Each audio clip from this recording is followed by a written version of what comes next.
City vision ప్రేక్షకులకు నమస్కారం. భారతదేశం పుణ్యభూమి, దేవతలు నడియాడిన పవిత్ర పుడమి. ఎందరో ఋషులు మహర్షులు సంచరించి వేద పురాణ శాస్త్ర గ్రంథాలను అందించిన వేదభూమి. వ్యాస వాల్మీకి వంటి మహర్షులు అందించిన కావ్యాలు నేటికి నిత్య పారాయణ గ్రంథాలుగా పూజలు అందుకుంటున్నాయి.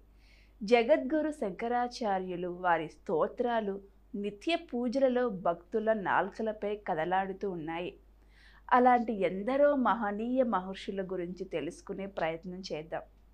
మన భావితరాల వారి దివ్య గాథలను అందించే చిరు ప్రయత్నాన్ని ఆరంభిద్దాం. ముందుగా ఈరోజు అగస్త్య మహర్షి గురించి, ఆయన దివ్య శక్తుల గురించి తెలుసుకుందాం. స్త్రీలు పొంగిన పుణ్యభూమి. భారతావనిలో అనితర సాధ్యమైన మహత్కార్యాలు చేసిన మహాత్ముడు అగస్త్య మహర్షి. ఆయన పుట్టడం కూడా చాలా విచిత్రంగా పుట్టాడు. అగ్నిదేవుడు, వాయుదేవుడు ఈ ఇద్దరి అంశతో నిండుగా నీళ్లున్న ఒక పాత్రలో నుంచి పుట్టాడు అగస్త్య మహర్షి. అందుకే ఆయనకు కలసుజుడు, కుంభసంభవుడు, ఔర్వశ్రేయుడు, మిత్రవర్ణ పుత్రుడు, వహ్నిమారుత సంభవుడు అని ఇంకా అనేక పేర్లున్నాయి. అగస్త్య మహర్షికి చిన్నతనంలో ఉపనయనం, ప్రణవ పంచాక్షరి మంత్రోపదేశం అన్నీ దేవతలే చేసేవారు. ఆయన బ్రహ్మచర్యం తీసుకుని తపస్సు చేస్తూ ఉండేవాడు.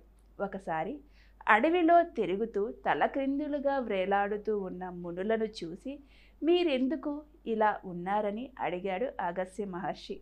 ఆ మునులు, నాయనా, మమ్మల్ని పితృదేవతలు అంటారు. మాకు పుణ్యలోకం రావాలంటే నువ్వు పెళ్లి చేసుకోవాలి, లేకపోతే మా గతి ఇంతే అన్నారు. అగస్త్యుడు ఇది విని, మరి పెళ్లి చేసుకోవాలంటే మంచి వధువు కావాలి కదా, అందుకని తన తపోబలంతో పుత్రకాముడనే పేరున్న విదర్శ రాజుకి ఒక చక్కటి కుమార్తె పుట్టాలని వరం ఇచ్చాడు. ఆ అమ్మాయి పేరు లోపాముద్ర. ఆ లోపాముద్రని అగస్త్యుడు పెళ్లి చేసుకుని తనతో ఆశ్రమానికి తీసుకువచ్చాడు. మణిమతిపురానికి రాజు ఇల్వలుడు. ఆయనకి వాతాపి అనే తమ్ముడుండేవాడు. ఇల్వలుడు తన తమ్ముడు వాతాపిని చంపి బ్రాహ్మణులకు వండి పెట్టేవాడు. తర్వాత వాతాపిని పిలవగానే వాతాపి బ్రాహ్మణులు కడుపులో నుంచి బయటికి వచ్చేవాడు. ఈ విధంగా అన్నదమ్ములిద్దరూ కలిసి బ్రాహ్మణులను చంపేసేవాళ్ళు. అగస్త్యుడు ధనం కోసం ఇల్వలుడి ఇంటికి వెళ్ళాడు. మామూలుగానే ఇల్వలుడు వాతాపిని చంపి వండి పెట్టి మళ్ళీ వాతాపిని పిలిచాడు. కానీ అగస్త్యుడు భోజనం చేయగానే జీర్ణం జీర్ణం వాతాపి జీర్ణం అన్నాడు. వాతాపి జీర్ణం అయిపోయాడు. ఇల్వలుడు ఎంత పిలిచినా బయటికి రాలేదు. వాతాపి ఉంటే కదా రావటానికి. ఇల్వలుడు అగస్త్యుడికి ధనం, బంగారం, ఆవులు ఇన్ని ఇచ్చి పంపించాడు. తర్వాత అగస్త్యుడికి దురస్యుడు అనే కొడుకు, తేజస్వి అనే మనుమడు కలిగారు. పితృదేవతలు పుణ్యలోకానికి వెళ్ళిపోయారు. వృత్రుడు అనే రాక్షసుడు ఇంద్రుని జయించి ధర్మచరిత్ర గల మహర్షులందరినీ రాత్రి సమయంలో చంపి పగటి సమయంలో సముద్రంలో దాక్కుని ఉండేవాడు. మహర్షులందరూ కలిసి ఆ సముద్ర జలాన్ని అగస్త్య మహర్షికి దానమిచ్చారు. అగస్త్యుడు ఆ సముద్రాన్ని తన కమండలంలో పట్టి ఒక్క గుటకలో త్రాగేశాడు.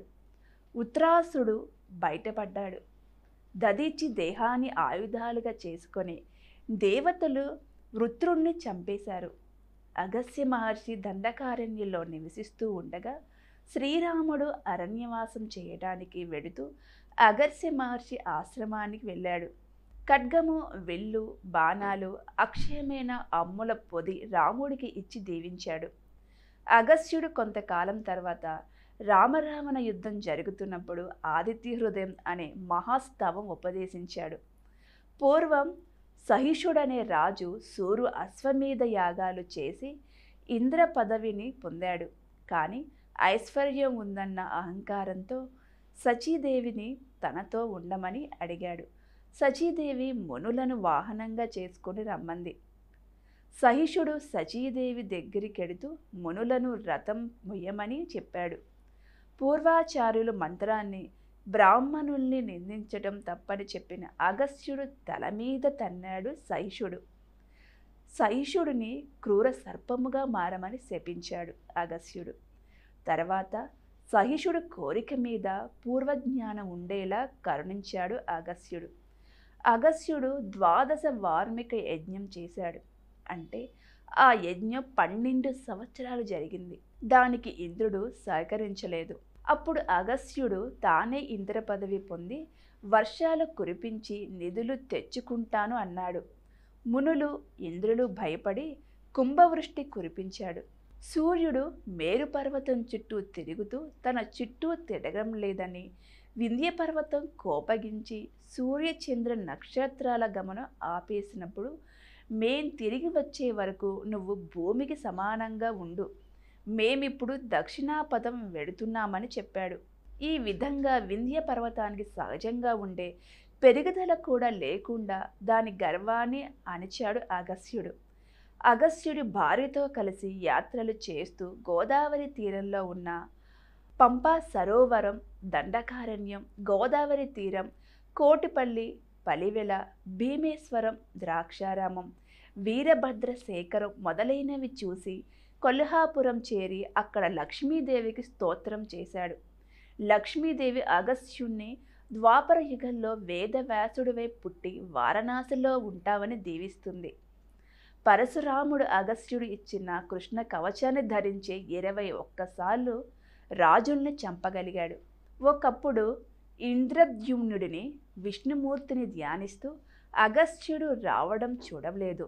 అగస్త్యుడి కోపం వచ్చి ఏనుగువై పుట్టమని శపించాడు. శ్రీమద్ భాగవతంలో గజేంద్ర మోక్షంలో ఉన్న గజేంద్రుడే ఈ ఇంద్రజ్ఞుడు.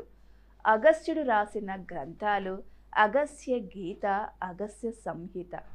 అగస్త్య మహర్షి ఎప్పుడూ లోకం కోసమే పాటుపడ్డాడు. ఎంతోమందికి విద్యాదానం చేశాడు. ఎంత చెప్పినా తెరగపోని దివ్య మహిమాన్విత మహర్షి అగస్త్యుడు. మరొక భాగంలో మరొక మహర్షి గాథ గురించి తెలుసుకుందాం. నమస్కారం.